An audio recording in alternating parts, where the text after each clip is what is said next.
call me the doorman.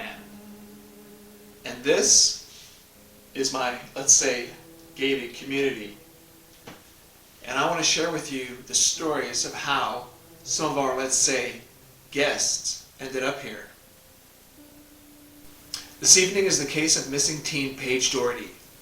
Let me give you the timeline of events that landed our boy here. Clydebank, Scotland, Friday, March 18, 2016. 15-year-old schoolgirl Paige Doherty is spending the night at her best friend's house. You can see how close Paige and Lauren live to each other. It's literally just down the street. The next morning, Paige leaves Lauren's to catch the bus to her part-time stylist job at the Street Image Hair Salon. She would have to catch the 1A bus for the 12-mile journey to Clydebank to Glasgow city centre, then transfer to another bus for a short ride to Kirkintilloch. When Paige fails to show up for work, the salon notifies her mother, Pamela, about her no-show. I'm sure a call was made to Lauren, hoping these silly teen girls overslept or something. When that was found not to be the case, Pamela immediately calls the police to report her daughter missing. Paige's friends and family distribute posters appealing for any information on her whereabouts. A Facebook page was also set up for the missing teen. Sunday, March 20th. No news on missing Paige. More frantic searching by family and friends as the police continue to investigate. Monday, March 21st. Midday along Glasgow's Great Western Road, a pedestrian spotted a body in a wooded area adjacent to the American Golf Complex. This was a little over a mile from where Paige was last seen. The police cordoned off part of A82 between the Kilbowie and Drummery roundabouts as forensics teams combed the area. Tuesday, March 22nd. The police confirmed the body is the missing schoolgirl Paige Doherty and launch a murder investigation. Early theories are the 15-year-old may have been killed elsewhere by a sex attacker and then dumped by the road where her body was found, or that she may have met her death at the hands of someone who knew her routine. Speaking at the scene, Superintendent Duncan Sloan says, "I don't know yet if the attack on Paige took place here or if she was attacked somewhere else and brought here later. That is what we need to find out. I am keeping an open mind in terms of a motive. I cannot rule out a sexual element to the attack. That is why we need as many people as possible with any information at all to come forward. Despite the progress that is being made, I'd like to take this opportunity to ask the local community of Clydebank again for their assistance in helping us piece together Paige's last movements between Saturday, March 19th and Monday, March 21st. I need to hear from people who recognize her image that we have issued, and those who saw her that morning. Paige was a very independent young lady who would routinely make her way during the weekend over to Kirkintilloch from Clydebank. I need people to come forward with any information they have, no matter how insignificant they may think it is." We've managed to carry out significant door-to-door inquiries and are in the process of reviewing CCTV, which may be useful in helping track Paige's last movements. Tuesday, March 23rd. Shopkeeper Ashi Ahmed, who runs the Fleming food store in Whitecrook, tells the police that he saw the schoolgirl at around 8:15 on Saturday morning going into the Delicious Deli to buy a roll and a sausage as she did. He says, "I was doing my rolls, as I always do, so I know the time is quite accurate." It's the last confirmed sighting of her. So we have the shopkeeper saying he saw Paige Doherty that morning going into the Delicious Deli.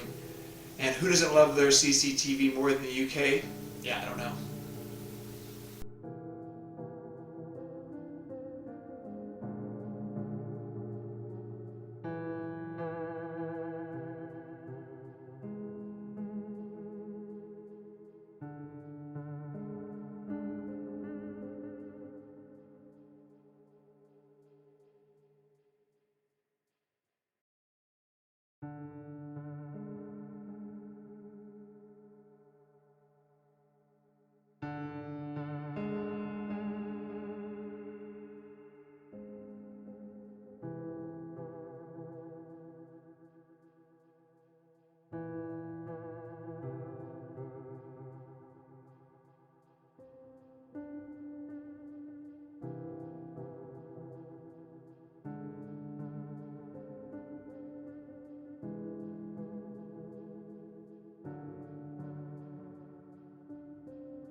Well, that was some interesting CCTV. I mean, if I was the cops, boy, I'd be pretty happy about that. And if I was John or any other criminal, boy, CCTV, huh?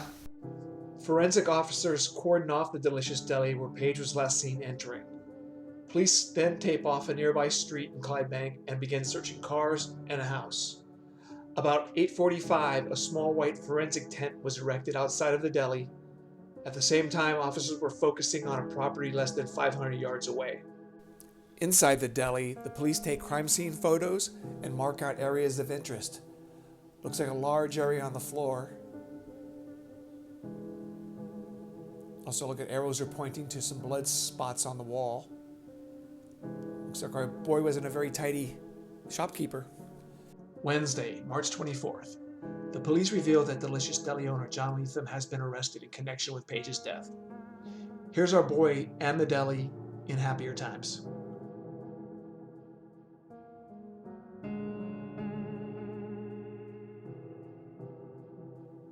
John's wife, Cassia, just couldn't believe her husband would do a thing like that, and even thinks she might have been at the deli during the time of the murder. Friday, March 26th. Deli owner John Leatham appears in court and is charged with the murder of Paige Doherty. The then 31-year-old enters no plea during a private hearing at the Dunbarton Sheriff's Courthouse. He is remanded into custody and scheduled to appear again on April 1st. On April 1st, John Leatham appears in court for the second time in less than a week after his initial appearance. He again makes no plea or declaration during the full committal hearing and is remanded into custody. Yeah, other prisoners' visitors were not kind to John's wife as she was visiting him in prison. We get a look here at some CCTV of the police interviewing John here. Take a look. So are you adamant we will find no forensic evidence linking you to Paige Doherty? No. You sure about that? Positive. And when you say positive, is that because you did murder Paige Doherty? No comment. Going to charge you, John Leatham at Delicious Deli, did repeatedly attack, strike and stab the deceased to the face, neck and arms, and you did murder her. Do you understand the charge? I understand what you're reading again. Have you anything to say? No. What is going on in that shop? She's gone into your shop that morning to buy a roll for her breakfast and she never walks out that shop again. And what has caused Paige Doherty to be in that state? You're the only person who's been in and out of that shop. You're the only person who can tell us what happened. April 4th. Paige Doherty's death certificate is released and reveals that the teenager died from sharp force injuries to her neck. In other words, she was stabbed to death. April 12th. John Leatham's wife flees the family home with their young baby after angry locals target the property. It was located just yards away from the deli. And you can see, I guess calling someone a beast in Scotland's a real slam. A neighbor says there was a lot of anger among the people here because Paige was well known and very popular. The police sat outside the home for 24 hours a day, and as soon as they moved out, people were quite open about smashing windows of the flat, so it would have been difficult for a young mother to return here. April 20th.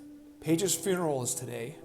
Mourners gather at St. Margaret's Church in Clydebank to say goodbye to Paige a month after the schoolgirl's death.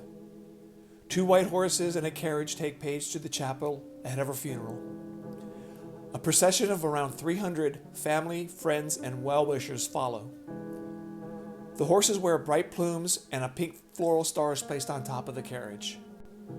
A private burial for close family and friends follows. September 5th. John Leatham pleads guilty at the High Court in Glasgow ahead of the trial. This was a bit of a surprise, but there was just a mountain of evidence against him. It comes out that John stabbed Paige Doherty 61 times with 250 wounds in total in a frenzied attack before dumping her body. The court has shown CCTV footage of Leatham emerging from his deli, carrying Paige's body wrapped in a garbage bag and putting her in his trunk. The court gasps as her foot is seen peeping out of the bag. The defense claims Paige had gone to Leatham's deli that morning and threatened to say he tried to touch her if he didn't give him her job. Judge Lady Ray tells married father Leatham, "This was a savage, frenzied attack on a child." Leatham is remanded into custody for sentencing at a later date. October 12th. Sentencing day. 7 months after Paige Doherty's murder, the 32-year-old Leatham is sentenced at the High Court in Glasgow. Judge Lady Ray set a minimum time of 27 years in jail before becoming eligible for parole. Speaking outside the courthouse, Detective Superintendent Duncan Sloan says, "Our thoughts remain with Paige's family, whose vibrant young daughter had been cruelly taken away from them at just 15 years of age. Paige's whole future lay ahead of her, and her life had been brutally cut short by the vicious actions of one man. What started as a missing persons inquiry quickly escalated to a murder investigation after Paige's body was found. It was evident from the outset that Paige's body had been abandoned where she was found, and detectives from the major investigations team worked closely with the local community police officers and search specialists to track her movements, which led to the final sighting of her at the Clydebank shop 2 days earlier. CCTV had been vital throughout the inquiry, and officers painstakingly reviewed hours of footage which ultimately revealed that Paige walked into that shop but never left. This, coupled with the extensive forensic examinations of the crime scenes, helped to establish what happened to Paige and who was responsible. I am sure the sheer weight of this evidence has led to a guilty plea in court today. These type of incidents are very rare in Scotland, and Paige's untimely death shocked the community to its core, particularly as the man responsible was one of their own. The support from the local community had been much appreciated, and I hope Paige's family can take some comfort from the result of the court proceedings today."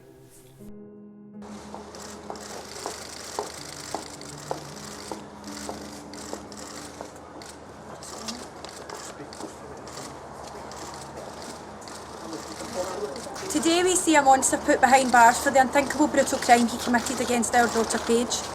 A beautiful 15-year-old with her full life ahead of her and a massive family and group of friends are left to carry on with her no longer here. There is no sentence high enough to justify what has happened, but we can now say there is one less evil man in this world, which then makes the world that bit more safe for our kids to grow up in. Paige is now safe and can finally rest in peace, knowing justice has been served to a high standard. We would like to thank the public for the support over the last 7 months. Without this support, we might very nearly have gave up, but reading comments and hearing some touching words gave us strength to carry on. All we can do as a family is take each day at a time. There is a huge piece missing in our family that can never be replaced. I am thankful for the 15 years we had with Paige, from the kind and generous wee soul she was to the mature young woman she grew into. She may not be with us anymore, but she will live on through her brothers and sister and all the memories that we share. Also, we would like to give the murder investigation team and anyone else who worked on Paige's case at the time a huge thank you. Without their hard work, we would never have got the results so quickly. Special recognition must also be given to two women, Maureen Sharkey and Shona Baird. These ladies worked around the clock to get us answers while also seeing to us as a family. Nothing was too much bother to them. They taught us how to trust and be patient. Without them close at hand, I personally would never have coped. If I could give them a medal for their work, I would do it right now. As everyone is aware, Paige's case has been very high profile. It's exhausting. As a family, we need some space to collect our thoughts and start to rebuild our lives, knowing we can only have memories of Paige included in this long road ahead. We ask that media sources can now leave us alone. We understand as journalists you have a job to do, but please also understand that as parents we also have a job to do, which to us is far more important than a story in a newspaper. If and when we decide to speak out, we have numerous amounts of business cards, letters, emails, text messages and phone numbers provided by yourselves. We know where to contact you if that time ever comes. Thank you for your time. Pamela speaks to the depth of Leatham's depravity ahead of his appeal. She says how he watched the CCTV footage during the trial so nonchalantly as if it was nothing, and when I saw him in court during the sentencing, he showed no remorse. She also says, at first we accepted the sentence, but now it's just another insult to the family. Why should he have a more lenient sentence? Why should he have a life after he has taken Paige's? Even if he gets out at 59, he still have a life, so 27 years isn't long enough. He's totally deluded. This appeal is cruel. Pamela goes on to say how she went into Leatham's deli that Saturday morning Paige went missing. He served her and offered to put up posters and help in the search for Paige. I never thought anything of what he said at the time, she says. Now it makes me feel sick. February 2017. Leatham's appeal is successful in reducing his sentence from 27 years to 23 years. You can imagine Paige's family is just thrilled with that news. Pamela and Andy Monroe welcomed baby Penny to their lives on May 10, 2017. They name her Penny Margaret Paige. A little ray of sunshine in what has been a really terrible few years for them.